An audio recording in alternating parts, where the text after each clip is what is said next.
दर्शकों को पंडित ज्योतिषाचार्य भूपेश जोशी का राधे राधे। हम आज फिर आपके सामने एक नए विषय के साथ उपस्थित हुए हैं, समस्या, उसका उपाय और उसके समाधान के साथ। आज का जो विषय है वो प्राय मकान बनाने के पहले बहुत अच्छी तरीके से सोच विचार किया जाता है, लेकिन जो मकान बन चुके हैं उसमें यदि वास्तु का कोई प्रॉब्लम आ रही है तो उसे हम किस प्रकार से ठीक कर सकते हैं, इसी के ऊपर मैं एक छोटा सा वीडियो लेकर आया हूं। इस वीडियो के माध्यम से हम यह समझने का प्रयास करेंगे कि यदि आपकी मकान की दक्षिण पश्चिमी दिशा अर्थात नैऋत्य कोण अर्थात साउथ वेस्ट का भाग यदि किसी दोष से ग्रसित है, पीड़ित है, तो उसके क्या इफेक्ट पड़ते हैं, उससे हमारे जीवन में क्या असर पड़ता है, उसका क्या प्रभाव हमारे जीवन के ऊपर पड़ता है। इन सब प्रश्नों का आज हम यहां पर उसको सॉल्व करने के लिए उपस्थित हुए। इस प्रॉब्लम को हम बहुत ही आसानी से, सरलता से, बिना तोड़ फोड़ के कैसे हम उसको ठीक करें, ये जानने के लिए आज यहां पर उपस्थित हुए। इस चैनल के माध्यम से आज ये आपको बताया जाएगा कि आपके नैऋत्य कोण में क्या क्या चीजें होनी चाहिए, कहां पर वो स्थित होनी चाहिए और उस स्थिति को किस प्रकार से आप बनाकर आपके घर का वास्तु को ठीक कर सकते हो। यदि आप चैनल पर नए हो तो चैनल को आप सब्सक्राइब कर दें, और चैनल आपको ये अच्छा लगे, ये वीडियो आपको अच्छा लगे तो आप इसे शेयर और लाइक भी करें। तो आइए बिना देरी के हम इस काम को शुरू करते हैं। जैसे कि मान लीजिए ये एक आपका प्लॉट है, इसके ऊपर आपने भवन बना रखा है।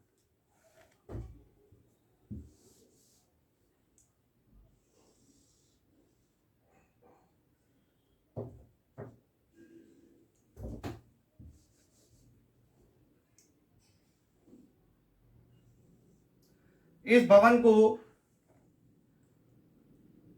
की जो दिशाएं है इसे समझ लें। ये आपकी उत्तर दिशा है,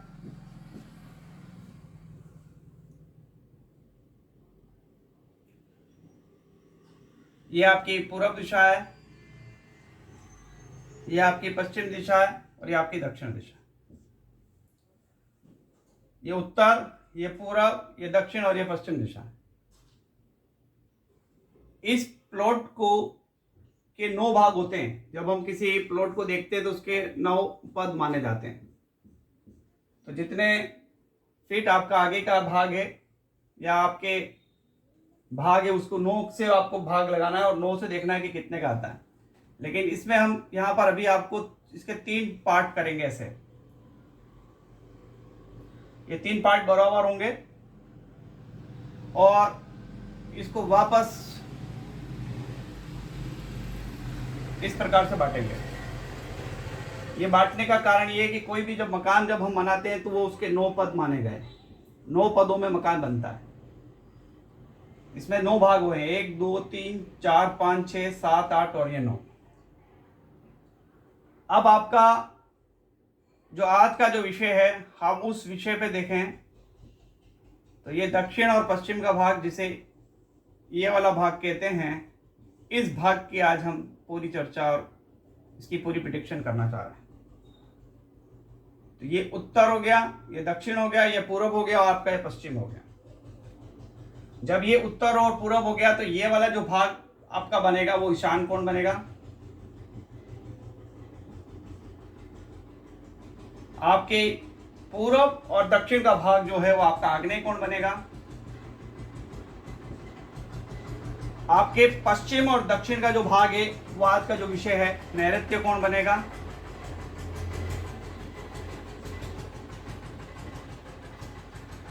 और आपके उत्तर और पश्चिम का जो भाग है वायव्य कोण, ये वायव्य कोण बनेगा। इसको समझ लें।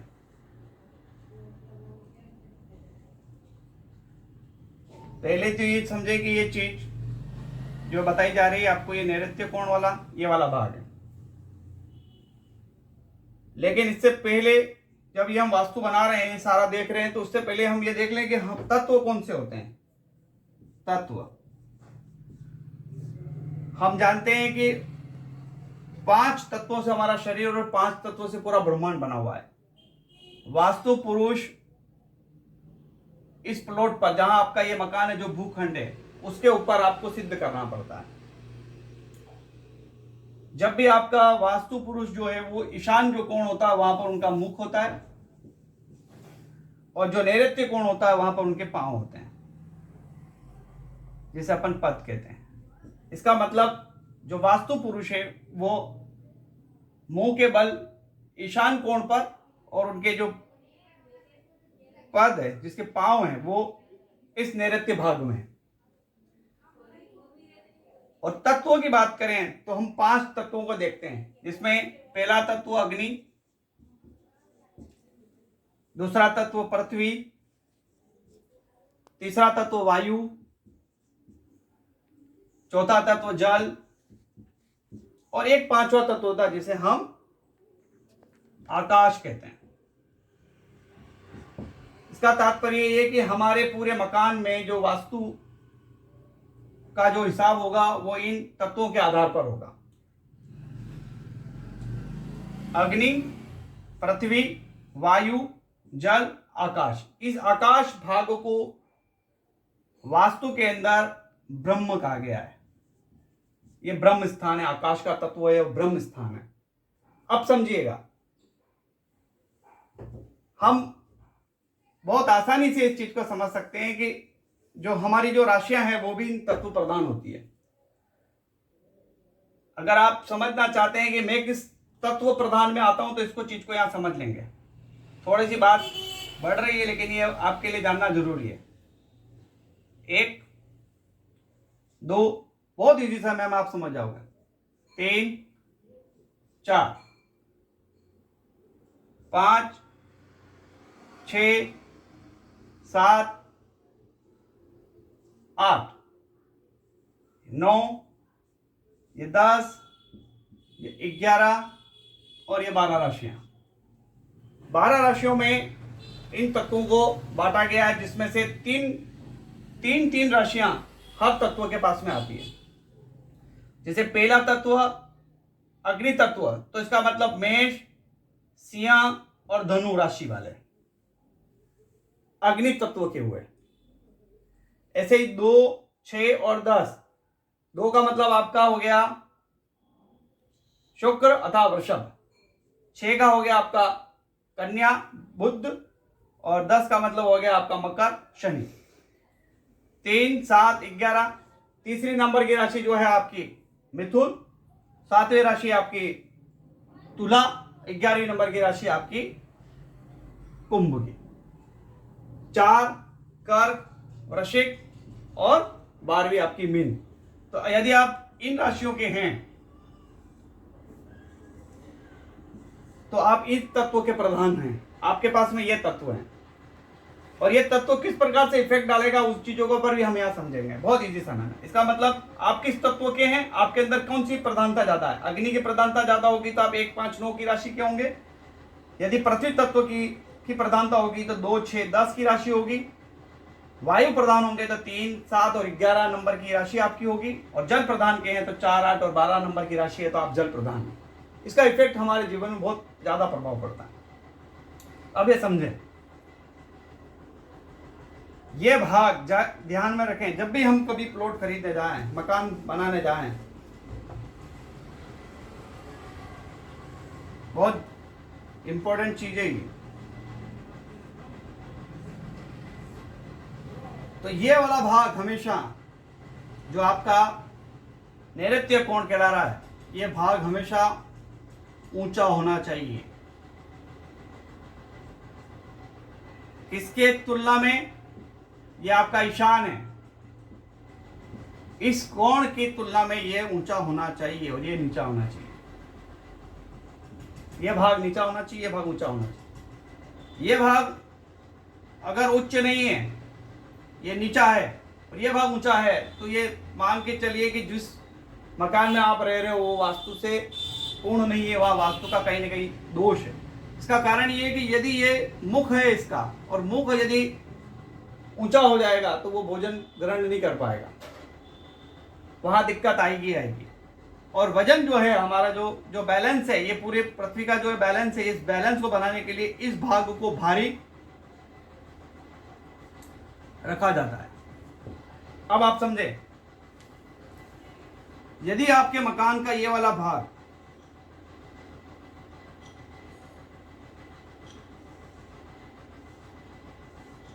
जितना भारी होगा, ये मान के चलें आपके घर के अंदर उतनी ज्यादा सुख समृद्धि आएगी। यदि ये भाग ऊंचा ना हो, कि ये भाग ऊंचा हो जाएगा तो आपके वास्तु का दोष हो जाएगा। दूसरी चीज, यदि आपने इस नैऋत्य कोण के अंदर अंडरग्राउंड बना रखा है,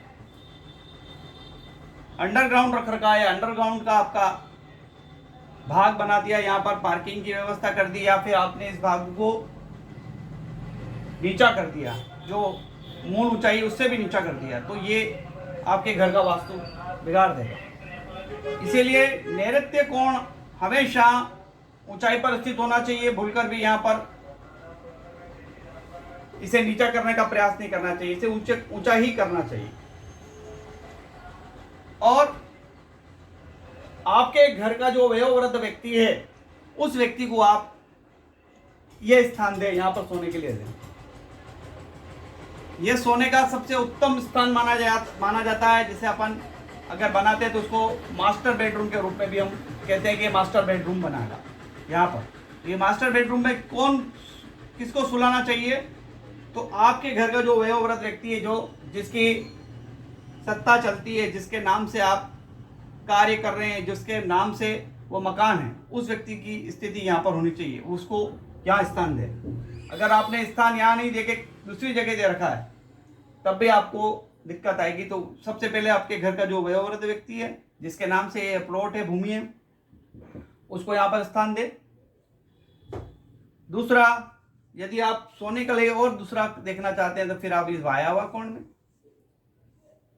ये दक्षिण पश्चिम यम के अंदर, यहां पर भी, और ये आपका बैठक व्यवस्था, इसको खुला रखना। यहां सीढ़ी चढ़ेगी आपकी, ऐसा, इसको जितना हो सके खुला रखें। इसके ऊपर भी हम बाद में, इस कोण के बाद में इन कोणों के ऊपर भी हम, अगर आप चाहोगे तो, कि क्या चीज होनी चाहिए, कैसे होना चाहिए, उनके ऊपर भी एक अलग से वीडियो बनाकर आपको बता देंगे। बहुत से लोग जानते ही नहीं है कि आग्नेय कोण में रसोई तो बनानी है, लेकिन ये मालूम नहीं है कि उसका मुंह किधर साइड रखना है, उसका कहाँ व्यवस्थित उसको जमानी है, तो ये बड़ी समस्या आ जाती है। तो आप अगर यहाँ पर इस कोण में, इस नैऋत्य कोण में, इसे भाग को यहाँ समझ लें आप, इस भाग को मैंने यहाँ से उठा लिया और यहाँ रख दिया। इस भाग को यदि आपने इसकी व्यवस्था को सही कर दिया, अब मास्टर बेडरूम है, मास्टर बेडरूम में हर व्यक्ति चाहता है कि उसके अंदर एक टॉयलेट हो, तो अब आपको इसकी टॉयलेट की जो व्यवस्था देनी है, ध्यान में रखें, आपको इसको उत्तर की तरफ खींच के ले जाना है। इसका मतलब ये है कि आपको यहाँ पर आपका बाथरूम बना सकते हैं, इस कमरे का बाथरूम इस जगह बनेगा। ये इसका वायव्य कोण है, ये इसका वायव्य कोण है। अब इस कमरे को उठा ले, अब इसका ये वायव्य कोण हो गया, वायु कोण हो गया, इसका ईशान हो गया, इसका अग्नि हो गया, और ये आपका नैऋत्य कोण। ये जो आपका दिख रहा है, अब आपको ध्यान रखें, यहां पर इसका बेड लगेगा, ये इसका बेड यहां पर लगेगा, और उसका जो मुंह होगा उत्तर में होगा और सर इस जगह होगा। ऐसा व्यवस्था करें। या फिर अगर आप इसको यहां जमाना चाहते हैं तो यहां सर होगा और उनका पांव इधर साइड में होंगे। इस प्रकार से व्यवस्था है। यहां भूलकर भी आपको सर नहीं रखना है, गलती है, ये भी दोष है। अब करें क्या? यदि हमने गलतियां कर दी तो सीधी सी बात है कि आप आपके कमरे की जो व्यवस्था है उसको बदल दें। उसकी व्यवस्था को कैसे बदलें? अगर आपने यहां पर बेड लगा रखा है तो वो आपको यहां लगाना है, इसको यहां तक भी ले जाया जा सकता है, कोई प्रॉब्लम नहीं है। और सटा के रखना चाहे तो सटा के भी रखें। अगर इसमें आपको आप रखना क्या है, क्या क्या चीज रख सकते हो आप इसमें? आप अलमारी रखें, घर का जो भारी सामान है इस पथ पर डाल दीजिए, कोई प्रॉब्लम नहीं आएगी। जितना भी भारी सामान है सब रखो यहाँ। जितना भार आप इसको देंगे उतनी आपकी प्रोग्रेस होगी।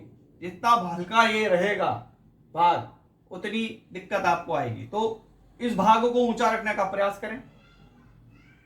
अब इसका जो भाग अगर यहां से ऊंचा होता है तो हम जानते हैं कि जो पानी का बहाव होगा वो इस साइड होगा। इसका मतलब ये जल इसकी निकासी ईशान कोण की तरफ होगी, या आप इस जल की निकासी को इस वायव्य कोण की तरफ दे सकते हैं। ये दो दिशाएं आपके लिए उत्तम होगी। यदि इस भाग को आपने ऊंचा किया तो अपने आप ही आपका जल का जो भाग होगा वो निकलेगा। इसका मतलब आपके इस पूरे मकान का सबसे ऊंचा भाग ये होना चाहिए, सबसे नीचा भाग ये होना चाहिए, ऊंचा भाग और इनका। अब करें क्या, जैसे हम क्या करते हैं इसमें, जैसे ये अगर भाग हमारा नीचा बैठा हुआ है तो फिर हमारे को दोष इसके अंदर लगता है। क्या क्या दोष लगते हैं तो आप समझिएगा इसको। इस मकान में जो रहने वाले हैं उनके जो बच्चे हैं उनको अच्छी नौकरियों से वो वंचित रह जाते हैं, रोग का कारण बन जाता है, रोग होते हैं उस घर में, एक्सीडेंट के योग बन जाते हैं, अकाल मृत्यु के योग बनते हैं ऐसे मकानों में जो नीचे की साइड रहते हैं। उसका पीछे भी अभी साइंस बताएंगे क्यों ऐसा होता है। क्योंकि ये पृथ्वी तत्व राशि, ये पृथ्वी का और ये वजन लेता है। यहां पर वजन नहीं रखोगे तो आपको आपका जो बैलेंस है इस मकान का वो बैलेंस नहीं बन पाएगा। इसलिए इस भाग को आपको ऊंचा रखना है, इतने इतने भाग को। जितना ऊंचा होगा उतना आपको प्रोग्रेस मिलेगी इसमें। अब ये नहीं है तो क्या करें, आपका जो मकान बना हुआ है, जो भी मकान बना हुआ है उसका इस भाग के ऊपर एक और अगर आप कोई निर्माण करवाते हैं तो आप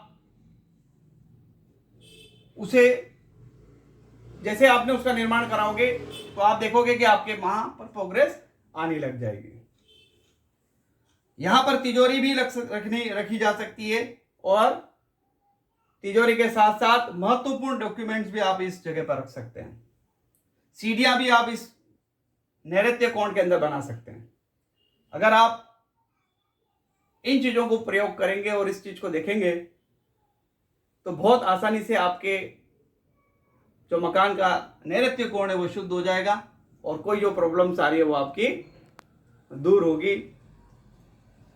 मेरे द्वारा बताई गई चीज यदि आपको वास्तु की जो टिप्स है अगर वो आपको अच्छी लगती है तो इस चैनल को सब्सक्राइब करें, लाइक करें और शेयर करना न भूलें।